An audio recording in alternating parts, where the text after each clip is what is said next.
അകന്നു പോയതും ആരൂട്ടൻ ചുണ്ടു വിതുമ്പി ഏങ്ങിക്കരഞ്ഞുകൊണ്ട് മധുരിമയുടെ ചുമലിൽ ചാരിക്കിടന്നു. വിച്ചുവിനെ കൊണ്ടാമാകാമെന്ന് പറഞ്ഞെങ്കിലും മധുരിമ സമ്മതിച്ചില്ല. വിവാഹത്തിരക്കിനിടയ്ക്ക് മോനെ കൂടി കൂട്ടിയാൽ ശരിയാവില്ലെന്ന് മധുരിമ പറഞ്ഞു. അതിനിപ്പുറം മറ്റൊരു ചിന്ത കൂടിയായിരുന്നു അങ്ങനെ പറയാൻ മധുരിമയെ പ്രേരിപ്പിച്ചത്. അകന്ന ചില ബന്ധുക്കളും അയൽക്കാരുമൊക്കെ കല്യാണ വീട്ടിൽ ഇടയ്ക്കിടയ്ക്ക് കയറി വരാറുണ്ട്. ആരൂട്ടനെ വിച്ചുവിനൊപ്പം കണ്ടാൽ ആരാ, ഏതാ, ആരുടെ കുട്ടി എന്നൊക്കെ അവർ ചോദിച്ചുകൊണ്ടിരിക്കും.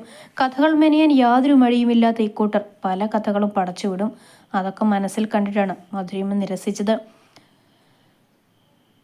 ഈശ്വരൻ വിചാരിച്ചാൽ മോൻ്റെ അമ്മ എന്നും ഇവിടെ കണ്ടേനെ. അതാണ് എൻ്റെയും ആഗ്രഹം. കൃഷ്ണ, നീ തന്നെ തുണ. ആരൂട്ടനെ ചേർത്ത് പിടിച്ച് മധുരിമ കണ്ണടച്ചു പ്രാർത്ഥിച്ചു. കഴിഞ്ഞുപോയ ഓരോ നിമിഷങ്ങളും മനസ്സിലിട്ട് ഓർത്തെടുത്ത് സ്വയം ചിരിക്കുകയായിരുന്നു വിച്ചു. ആരൂട്ടൻ എപ്പോഴും തൻ്റെ നെഞ്ചോട് ചേർന്നിരിക്കുന്നത് പോലെയാണ് അവൾക്ക് തോന്നുന്നത്. അവനെ എടുത്തു വെച്ചിരുന്ന ഇടത് കൈക്ക് ഇപ്പോഴും അതേ ഭാരമുള്ളതുപോലെ. അരുണി വിധുവിനെ നോക്കിയിരുന്നു. ഡ്രൈവിങ്ങിലായിരുന്നു അവൻ്റെ ശ്രദ്ധ മുഴുവനും. കുറച്ചു ദിവസം കൂടി കഴിയേ എന്നെന്നും അവൻ്റെ പാതിയായി മാറുന്ന ആ നിമിഷത്തിനായി അവൾ കാത്തിരുന്നു. മുന്നിലേക്ക് നീണ്ടുവന്ന എൻവലപ്പിൽ ആദർശ് സംശയത്തോടെ നോക്കി. മാധവി തന്നെ അകത്തിരുന്ന പേപ്പർ നിവർത്തിയെടുത്ത് അവൻ്റെ കയ്യിൽ വെച്ചു കൊടുത്തു. ആ പേപ്പർ വായിച്ച ആദർശ് ചാടി എഴുന്നേറ്റ് ദേഷ്യത്തോടെ അവരെ നോക്കി. അമ്മയ്ക്കെന്ത് ഭ്രാന്താണോ? ആദർശ് മുരണ്ടതും മാധവി അവനെ ചുണ്ടികൂട്ടി നോക്കി. ഓ, ഇനി എനിക്ക് ഭ്രാന്ത് കൂടി വരണം എന്നായിരിക്കും അല്ലേ നിനക്ക്? ഇത് കല്യാണത്തിനുള്ള ഡേറ്റാണ്. ആദർശ് അതൃപ്തിയോടെ പേപ്പർ എടുത്ത് ടീപ്പോയിലിട്ടിട്ട് അവിടെ ഇരുന്നു. മറ്റുള്ള റൂമിൽ കോമളിയായി നിർത്താനാണോ നിങ്ങളുടെ ഭാവം?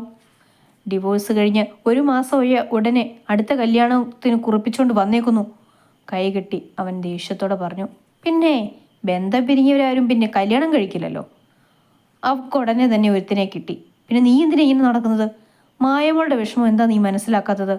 നിന്നോടുള്ള ഇഷ്ടം കാരണമല്ലേ അവൾ ഇവിടെ നിൽക്കുന്നത്? നാട്ടുകാർ ഓരോന്ന് പറഞ്ഞു തുടങ്ങി. നീ എത്രയും പെട്ടെന്ന് അവളുടെ കഴുത്തിൽ ഒരു താലി കെട്ടി കൂടെ കൂട്ടാൻ നോക്ക്. അമ്മാവൻ നിന്നെയും പ്രതീക്ഷിച്ചായിരിക്കുന്നത്. ഇനി അവരുടെ ബിസിനസ് എല്ലാം നോക്കി നടത്തേണ്ടത് നീയല്ലേ. ഈ നക്കാപ്പിച്ച സർക്കാർ ഉദ്യോഗം വേണ്ടെന്ന് വെക്കുന്നേ. പുച്ഛത്തോടെ പറയുന്നവരെ നോക്കി ആദർശ് ആത്മനിന്ദയോടെ ഒന്ന് ചിരിച്ചു. അമ്മേ, തലമറന്ന് എണ്ണ തേക്കരുത്. ബിസിനസ്സും പണവും ഇന്ന് വരും നാളെ പോവും. ഇപ്പോൾ അമ്മ പുച്ഛിച്ചു തള്ളിയ ഉദ്യോഗം ഉണ്ടല്ലോ, വയസ്സുകാലത്ത് ഒരു ഗ്ലാസ് ചായ വാങ്ങി കുടിക്കാൻ പോലും പൈസയ്ക്ക് പിച്ചെടുക്കേണ്ടി വരില്ല എനിക്ക്.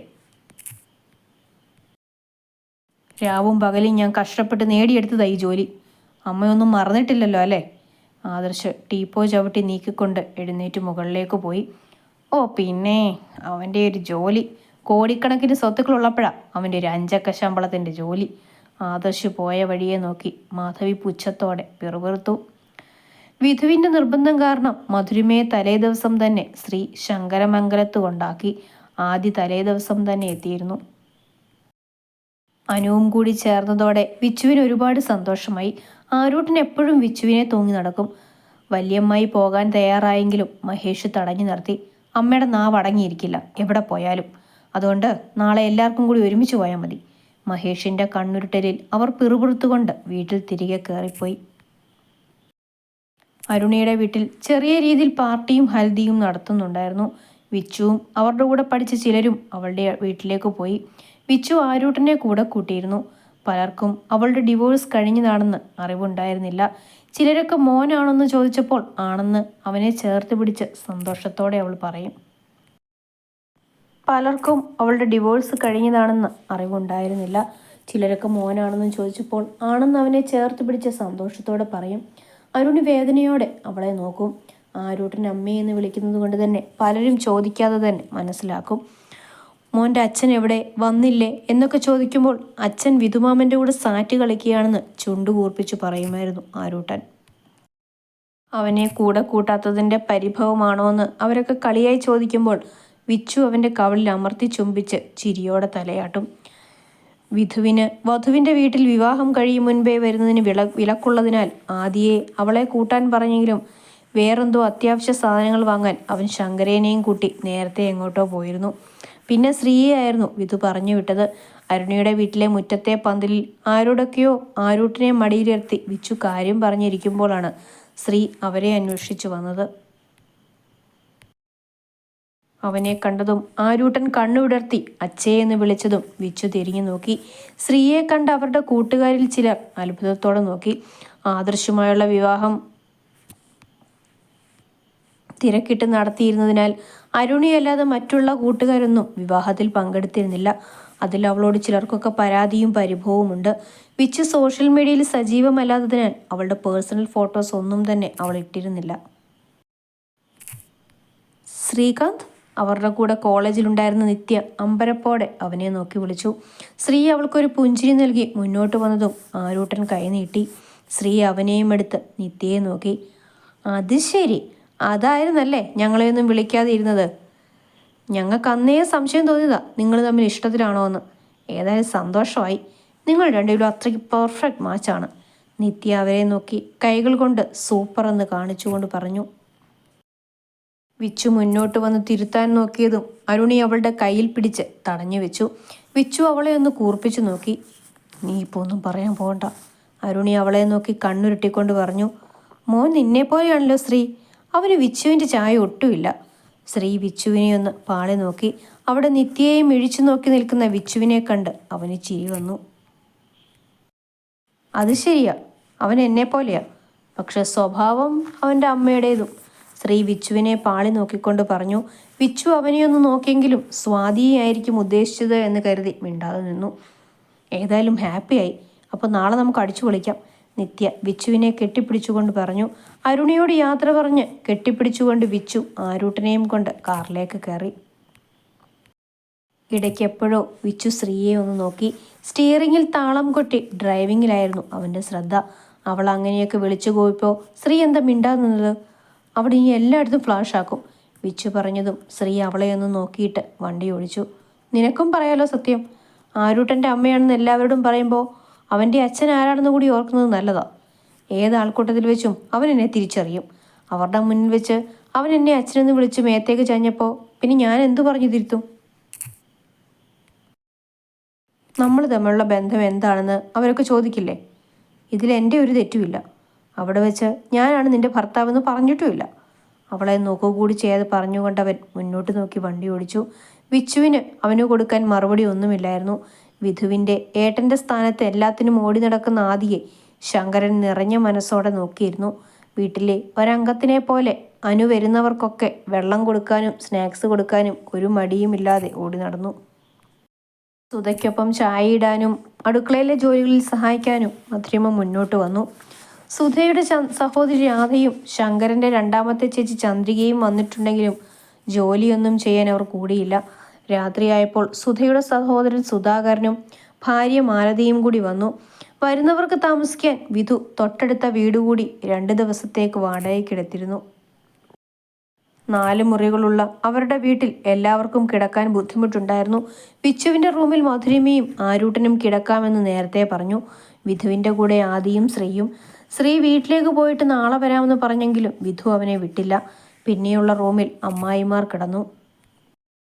രാത്രി ഭക്ഷണം കഴിച്ച് വരാന്തയിൽ ഇരിക്കുമ്പോഴായിരുന്നു സുധാകരൻ ഗൗരവത്തോടെ ശങ്കരനോട് ആ കാര്യം സംസാരിച്ചത്.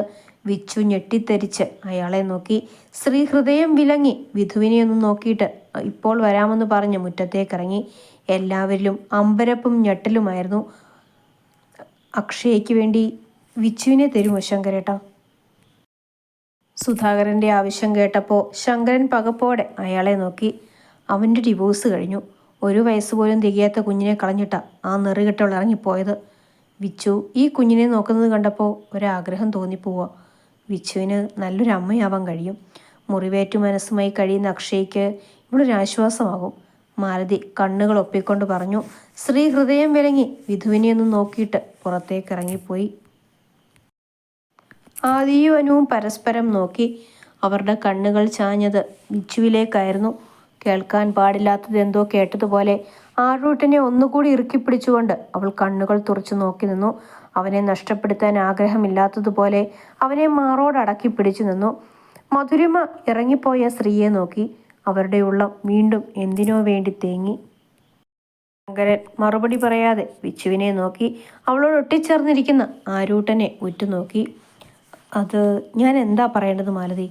ഒരിക്കൽ ഞങ്ങളെ കണ്ടുപിടിച്ച് നൽകിയ ജീവിതം ഇങ്ങനെയൊക്കെയായി. ഇനി അവളുടെ ജീവിതത്തിൽ ഞങ്ങളൊരു തീരുമാനം എടുക്കില്ല. അവൾ തീരുമാനിക്കുന്നത് എന്തോ അതേ നടക്കൂ. മരണത്തിൻ്റെ വക്കിൽ നിന്ന് തിരിച്ചു കിട്ടിയതാ ഞങ്ങളുടെ മോളെ. ഇനി ഒരു പരീക്ഷണ വസ്തുവാകാൻ എനിക്ക് വയ്യ. തോർത്തു കൊണ്ട് കണ്ണുകളൊപ്പി ശങ്കരൻ അവരോടായി പറഞ്ഞു. അപ്പുവേട്ടൻ എനിക്കൊരു സഹോദരനെ പോലെയാണ് അപ്പച്ചി. വിധുവേട്ടനെ പോലെ ഞാൻ കാണുന്നയാൾ. അങ്ങനെയുള്ള ഒരാളെ വിവാഹം കഴിക്കാൻ എനിക്ക് പറ്റില്ല. വിച്ചു എടുത്തടിച്ചതുപോലെ അവരുടെ മുഖത്ത് നോക്കി പറഞ്ഞു. വിധു ആശ്വാസത്തോടെ അവളെ നോക്കി. ആദ്യം ശ്വാസം വിട്ട് അവളെ നോക്കി. അതൊക്കെ ഇപ്പം തോന്നുന്നത് വിച്ചു. കാശിക്കുട്ടിനെ സ്നേഹിച്ചു തുടങ്ങുമ്പോൾ അവൻ്റെ അച്ഛനോടും സ്നേഹം തോന്നി തുടങ്ങും. അവർ ചെറുചിരിയോടെ ലാഘവത്തോടെ പറയുമ്പോൾ വിച്ചുവിൻ്റെ മുഖം ഇരുണ്ട് കയറിയിരുന്നു. ഞാനെന്താ എല്ലാവരുടെയും പരീക്ഷണ വസ്തുവാണോ? എൻ്റെ ജീവിതം തീരുമാനിക്കുന്നത് മറ്റുള്ളവരല്ല, ഞാനാണ്. ഇനി ഒരാളുടെ ഭാര്യയാകണോ കുഞ്ഞിൻ്റെ അമ്മയാകണോ എന്ന് ഞാൻ തീരുമാനിച്ചോളാം. ഒരിക്കൽ മറ്റുള്ളവർക്ക് വേണ്ടി നിന്നതിൻ്റെ മുറിവ് ഇതുവരെ ഉണങ്ങിയിട്ടില്ല. ഇനിയും എൻ്റെ കാര്യത്തിൽ ആരെങ്കിലും കയറി തീരുമാനമെടുത്താൽ ഞാൻ ജീവനോടെ ഉണ്ടാവില്ല. കത്തുന്ന നോട്ടം നോക്കി വിച്ചു പറഞ്ഞു. മോളെ. വിധു ഞെട്ടിക്കൊണ്ട് അവളെ നോക്കി വിളിച്ചു. അവനെ നോക്കി കണ്ണു തുടച്ചുകൊണ്ട് അവൾ റൂമിൽ കയറിപ്പോയി. വിധു ദേഷ്യത്തിൽ അമ്മായിയെ നോക്കി. നിങ്ങൾക്കൊക്കെ എന്തിൻ്റെ കേടാ?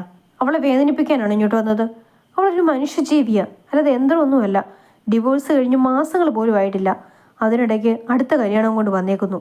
ചവിട്ടിത്തുള്ളി വിധു ദേഷ്യത്തിൽ പറഞ്ഞുകൊണ്ട് മുറ്റത്തേക്ക് ഇറങ്ങിപ്പോയി. മാലതി വല്ലായ്മയോടെ സുധാകരനെ നോക്കി. ഞങ്ങൾ സംസാരിച്ചെന്നേ ഉള്ളൂ ശങ്കരേട്ടാ. എന്നെങ്കിലും വിച്ചുവിന് മറ്റൊരു ബന്ധം നോക്കി തുടങ്ങുമ്പോൾ അപ്പുവിൻ്റെ കാര്യം ഓർമ്മ വേണേ ശങ്കരേട്ടാ. കുടുംബത്തിൽ നിന്ന് തന്നെ ആവുമ്പോൾ അവൾക്ക് മുൻപത്തെ അനുഭവങ്ങൾ ആവർത്തിക്കേണ്ടി വരില്ല. അതേ ഞാൻ ആഗ്രഹിച്ചുള്ളൂ. ആ സംഭാഷണം അവിടെ അവസാനിപ്പിച്ച് എല്ലാവരും പിരിഞ്ഞു പോകുമ്പോൾ പിടയുന്ന മനസ്സോടെ മറ്റൊരുവൻ മാവിലിൻ്റെ ചുവട്ടിലെ തിട്ടയിൽ മലർന്നു കിടക്കുകയായിരുന്നു. വിധു ശ്രീയെ അന്വേഷിച്ചു വന്നപ്പോൾ ആകാശത്തിലേക്ക് നോക്കിക്കിടക്കുന്നവനെ കണ്ട് അങ്ങോട്ടേക്ക് പോയി. ആദിയും പിന്നാലെ വന്നിരുന്നു.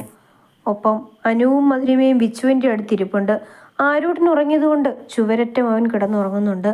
അനുവിനെ അവർക്കൊപ്പമാക്കിയിട്ട് മധുരിമയെ സുധ അവരുടെ റൂമിലേക്ക് കൊണ്ടുപോയി. എണ്ണി തീർന്നോ? കൈകെട്ടി ഗൗരവത്തിൽ വന്നുകൊണ്ട് വിധു ചോദിച്ചപ്പോൾ ശ്രീ എഴുന്നേറ്റിരുന്നു. എന്തേട്ടാ? നക്ഷത്രം എണ്ണി തീർന്നോന്ന്? അതിനല്ലേ ഇടയ്ക്ക് വെച്ച് ഇങ്ങോട്ടേക്ക് വന്നത്? വിധു അവനെ നോക്കി അവൻ്റെ അപ്പുറത്തായി വന്നിരുന്നു. ശ്രീ ആദിയെ ഒന്ന് നോക്കി. അവിടെ ചെറിയൊരു പുഞ്ചിരിയുണ്ട്. അത് നിങ്ങൾ ഫാമിലി മാറ്റർ സംസാരിക്കുമ്പോൾ ഞാൻ എന്തിനാ അവിടെ? അതുകൊണ്ട് മാറി നിന്നതാ. ശ്രീ എങ്ങോട്ടോ നോക്കി പറഞ്ഞു. ഓ അങ്ങനെയാണോ? അതുകൊണ്ടായിരിക്കും നെഞ്ചിൽ കൊണ്ട് നടക്കുന്നവളെ മറ്റൊരുവൻ ആലോചിച്ചപ്പോൾ ആരും കാണാതെ എവിടെ വന്നിരുന്ന് കരഞ്ഞത് അല്ലേ? ആദ്യ ചോദിച്ചപ്പോൾ ശ്രീ ഞെട്ടിക്കൊണ്ട് അവനെ നോക്കി. എൻ്റെ ശ്രീ, നിൻ്റെ മനസ്സിൽ എന്താണെന്ന് ഞങ്ങൾക്കറിയാം. അവളെ ഇനി ആർക്കും വിട്ടുകൊടുക്കാൻ നിനക്ക് കഴിയില്ല. പക്ഷേ വിച്ചു ഇതുവരെ നിനക്ക് അനുകൂലമായൊരു നിലപാടും എടുത്തിട്ടില്ല. പക്ഷേ ഇന്നത്തെ പ്രപ്പോസലിൽ അവളൊരു കാര്യം പറഞ്ഞു. വിധുവിനെ ശ്രീ ഉറ്റുനോക്കി. അവൻ്റെ നെഞ്ചിടിപ്പ് ഉയർന്നു. അവളുടെ തീരുമാനം എന്താണെന്ന് അറിയില്ലല്ലോ. സഹോദരനെ പോലെ കാണുന്ന ആളിനെ ഭർത്താവായി കാണാൻ പറ്റില്ല എന്ന് അവൾ അമ്മയുടെ മുഖത്ത് നോക്കി പറഞ്ഞു. അതോടെ ആ ചാപ്റ്റർ അവിടെ തീർന്നു. ശ്രീയുടെ മനസ്സൊന്ന് തണുത്തു. അവൻ്റെ മുഖത്ത് നിറയുന്ന ആശ്വാസം കണ്ട് ആദിയും വിധുവും പരസ്പരം നോക്കിയെന്ന് ചിരിച്ചു. ഞങ്ങളുടെ പെങ്ങളുടെ ഭർത്താവായി ഇനി ഒരാളുണ്ടെങ്കിൽ അത് നീ മാത്രമായിരിക്കും. കാരണം നിന്നോടും മറ്റൊരാളെ അവനെ സ്നേഹിച്ചിട്ടില്ല ശ്രീ. ആദി അവൻ്റെ ചുമലിൽ കൈവച്ചുകൊണ്ട് പറഞ്ഞപ്പോൾ അപ്പുറത്തുനിന്ന് വിധുവും അവനെ ചേർത്ത് പിടിച്ചു. അപ്പോൾ ഇറങ്ങിപ്പോയ ശ്രീയെ അന്വേഷിച്ചു വന്ന വിച്ചു അവരുടെ സംസാരം കേട്ടു മറഞ്ഞു നിന്നു. ശ്രീയുടെ മുഖത്ത് നിറയുന്ന ഭാവങ്ങൾ അവൻ കാണാതെ അവൾ ഒപ്പിയെടുത്തു. എനിക്കറിയാം ശ്രീ, നീ ഇപ്പോൾ എൻ്റെ പഴയ ശ്രീയാണെന്ന്. പക്ഷേ ഞാൻ നിൻ്റെ വിച്ചുവാകാൻ ഇനിയും സമയമെടുക്കും. കാരണം എന്തിൻ്റെ പേരിലായാലും ആർക്കു വേണ്ടിയായിരുന്നെങ്കിലും ഒരിക്കലെന്നെ ഉപേക്ഷിച്ചവനായിരുന്നു നീ. അവനെ നോക്കി മനസ്സിൽ പറഞ്ഞുകൊണ്ട് കണ്ണു തുടച്ചുകൊണ്ട് അവൾ തിരിച്ചു നടന്നു. പിറ്റേന്ന് പ്രഭാതമുണർന്നത് കല്യാണത്തിനുള്ള തിരക്കുകളോടെയായിരുന്നു. വിധു രാവിലെ ആദിയോടൊപ്പം അമ്പലത്തിലേക്ക് പോയി. മറ്റു ബന്ധുക്കൾ കൂടി രാവിലെ എത്തിയിരുന്നു. വിച്ചു പച്ച കളർ സാരിയുടുത്ത് വിധു വാങ്ങിയ ലക്ഷ്മി മാലയിട്ടു. ആരൂട്ടിന് അവൾ വാങ്ങിക്കൊടുത്ത ഷർട്ടും മുണ്ടും ഇടിയിപ്പിച്ചു കൊടുത്തു. ശ്രീ കുളി കഴിഞ്ഞ് വിധു നൽകിയ കവർ പൊട്ടിച്ചു. പച്ച കളർ ഷർട്ടും കസവ് മുണ്ടുമായിരുന്നു. ശ്രീക്ക് ഏറ്റവും ഇഷ്ടപ്പെട്ട നിറമായിരുന്നു കരിമ്പച്ച. സ്വാതി ഏതെടുത്താലും അവസാനം പച്ചയിൽ തന്നെ എത്തി നിൽക്കും. ശ്രീ നെടുവീർപ്പോടെ ഓർത്തുകൊണ്ട് ഡ്രസ്സു മാറി. വിധു നേരത്തെ റെഡിയായി നിൽപ്പുണ്ടായിരുന്നു. ഫോട്ടോഗ്രാഫർമാർ അവനെ വളഞ്ഞു നിർത്തിയിരിക്കുകയാണ്. നേവി ബ്ലൂ ഷർട്ടും മുണ്ടുമായിരുന്നു ആദ്യം ഇട്ടത്. അനു ഒരു പിങ്ക് സിൽക്ക് സാരിയും എടുത്തു. ആരൂട്ടിനെയും കൊണ്ട് ഹാളിൽ ഇറങ്ങി വന്നപ്പോഴാണ് ശ്രീയും റെഡിയായി വിധുവിൻ്റെ റൂമിൽ നിന്നും ഇറങ്ങി വന്നത്. രണ്ടുപേരും പരസ്പരം നോക്കി തറഞ്ഞു നിന്നു. ശ്രീ സ്വയം ഒന്ന് നോക്കിയിട്ട് ആദിയെ നോക്കി. ആദിയും അവരെ അത്ഭുതത്തോടെ നോക്കി നിൽക്കുകയായിരുന്നു. വിധു അകത്തേക്ക് കയറി വന്നപ്പോൾ ശ്രീ അവനെ ഇറുകണ്ണിട്ട് നോക്കി. അപ്പോൾ പ്ലാനിങ് ആയിരുന്നല്ലേ? അതാണ് ഇത് തന്നെ ഇട്ടാൽ മതി എന്ന് പറഞ്ഞത്. ശ്രീ വിധുവിനെ നോക്കി പറഞ്ഞതും വിധു ഒന്ന് ചിരിച്ചു കാണിച്ചു. വിച്ചുവിനാകെ വല്ലായ്മ തോന്നി. അടുത്ത ബന്ധങ്ങളിൽ ചിലർ അവരെ തന്നെ നോക്കുന്നുണ്ട്. അതിലൊരാൾ തൊട്ടടുത്ത് വിട്ട അമ്പ് മറ്റുള്ളവരിലേക്കും പാഞ്ഞു തുടങ്ങിയിരുന്നു. ആദർശിനെ ഡിവോഴ്സ് ചെയ്തത് ശ്രീയുടെ കൂടെ ജീവിക്കാനാണെന്ന് വരെ അവർ പറഞ്ഞു തുടങ്ങി. മോളെ, 1000 കുടത്തിൻ്റെ വാ മൂടിക്കെട്ടിയാലും ഒരു മനുഷ്യൻ്റെ വാ മൂടിക്കെട്ടാനാണ് പ്രയാസം. അവരൊക്കെ പലതും പറയും. നീ ആരാണെന്നും നിന്റെ ഭാഗത്തെ ശരിയും നിനക്കറിയില്ലേ? പിന്നെന്തിനാ നല്ലൊരു ദിവസമായിട്ട് ഇവരൊക്കെ പറയുന്നത് കേട്ട് വിഷമിച്ചിരിക്കുന്നത്? അഥവാ ആരെങ്കിലും അങ്ങനെ പറഞ്ഞു എന്നിരിക്കട്ടെ, ഞാൻ പറഞ്ഞോളാം എൻ്റെ മോൻ്റെ പെണ്ണാണെന്നും എൻ്റെ ആരുമോൻ്റെ അമ്മയാണെന്നും. മാധുരിമ്മ അവളുടെ ചുമലിൽ തട്ടിക്കൊണ്ട് പറഞ്ഞു. ഇടയ്ക്കിടയ്ക്ക് പായുന്ന നോട്ടങ്ങളും ഇടയുന്ന മിഴികളും പിടയ്ക്കുന്ന ഹൃദയവുമായി വിച്ചു ശ്രീയെ നോക്കി. മുഹൂർത്തത്തിന് സമയമായതും വിധു നീരും പൂവും കൊടുത്ത് സദസ്സിനെ വണങ്ങി എല്ലാവരുടെയും അനുഗ്രഹത്തോടെ മണ്ഡപത്തിൽ കയറിയിരുന്നു. താലപ്പൊലിയുടെ അകമ്പടിയോടെ രാധാകൃഷ്ണൻ്റെ കൈപിടിച്ചു വരുന്ന അരുണിയെ വിധു പ്രണയത്തോടെ നോക്കി. അവൻ്റെ വാമഭാഗത്തായി അവൾ ഇരിക്കുമ്പോൾ അവളുടെ ഹൃദയമിടിപ്പ് വേഗത്തിലായിരുന്നു. അഗ്നിസാക്ഷിയായി വിധു അരുണിയുടെ കഴുത്തിൽ താലി ചാർത്തി. അവൾ കൈകൂപ്പി മനസ്സ് നിറഞ്ഞു പ്രാർത്ഥിച്ചു. താലി കൊരുത്തിടാൻ സഹോദരിയെ വിളിച്ചപ്പോഴാണ് അതുവരെ അടങ്ങിയിരുന്ന നാവുകൾ ഓരോന്നായി ചലിച്ചു തുടങ്ങിയത്. ഭർത്താവില്ലാത്ത സ്ത്രീ താലി മുറുക്കുന്നത് ദോഷമാണെന്ന് വിച്ചു ഹൃദയം വിലങ്ങി മാറി നിന്നപ്പോൾ അരുണി അവളുടെ കയ്യിൽ പിടിച്ച് അടുത്ത് നിർത്തി. എൻ്റെ കഴുത്തിൽ ഈ നിൽക്കുന്ന എൻ്റെ വിച്ചു തന്നെ താലി മുറുക്കും. അതിൻ്റെ എന്ത് ദോഷമാണ് വരുന്നതെങ്കിലും ഞാനത് സഹിച്ചോളാം. അവൾ വിധവയല്ല, അരുണി അവരെ തറപ്പിച്ചു നോക്കിക്കൊണ്ട് പറഞ്ഞു. വിച്ചു താലി മുറുക്കിയിട്ടിട്ട് ഇപ്പോൾ വരാമെന്ന് പറഞ്ഞ് പുറകിലേക്ക് നീങ്ങി ഗ്രീൻ റൂമിൻ്റെ അകത്തേക്ക് പോയി. അവിടെ ഇരുന്ന് മിററിൽ നോക്കി അവൾ മുഖം പൊത്തി പൊട്ടിക്കരഞ്ഞു. അവളുടെ പുറകെ വന്ന സ്ത്രീ പൊട്ടിക്കരയുന്ന വിച്ചുവിനെ കണ്ട് മനസ്സ് വിങ്ങി ഓടി അവളുടെ അടുത്തേക്ക് ചെന്നു. ബലമായി അവളുടെ മുഖത്തുനിന്ന് കൈകൾ മാറ്റി സ്ത്രീ അവളെ നോക്കിയതും വിച്ചു വിതുമ്പിക്കൊണ്ട് അവൻ്റെ നെഞ്ചിലേക്ക് വീണു. എന്തിനാ ശ്രീ എനിക്ക് എനിക്ക് ഇങ്ങനൊരു വിധി തന്നത്? ഇഷ്ടമില്ലാത്ത ബന്ധം വേർപെടുത്തിയ ഞാൻ എങ്ങനെ ദോഷക്കാരിയാവും? അവൻ്റെ ഷർട്ടിൽ മുറുക്കി പിടിച്ച് ഹൃദയം തകർന്ന് അവൾ ചോദിക്കുമ്പോൾ ശ്രീയുടെ കണ്ണുകളും നിറഞ്ഞിരുന്നു. വിച്ചു, മതി. നിന്റെ ഏട്ടൻ്റെ ജീവിതത്തിലെ ഏറ്റവും സ്പെഷ്യലായ ദിവസമല്ലേ ഇന്ന്? നീ ഇങ്ങനെ വിഷമിച്ച് നിന്നാൽ ഏട്ടനത് സഹിക്കാൻ പറ്റുമോ? അതുകൊണ്ട് കണ്ണൊക്കെ തുടച്ച് മുഖം കഴിയുക. ആരെങ്കിലും എന്തെങ്കിലും പറഞ്ഞാൽ ഇങ്ങനെ കരഞ്ഞു നിൽക്കാതെ ഒന്ന് സ്ട്രോങ് ആവും വിച്ചു. ശ്രീ അവളെ അവനിൽ നിന്നും അകറ്റി മാറ്റിക്കൊണ്ട് പറഞ്ഞു.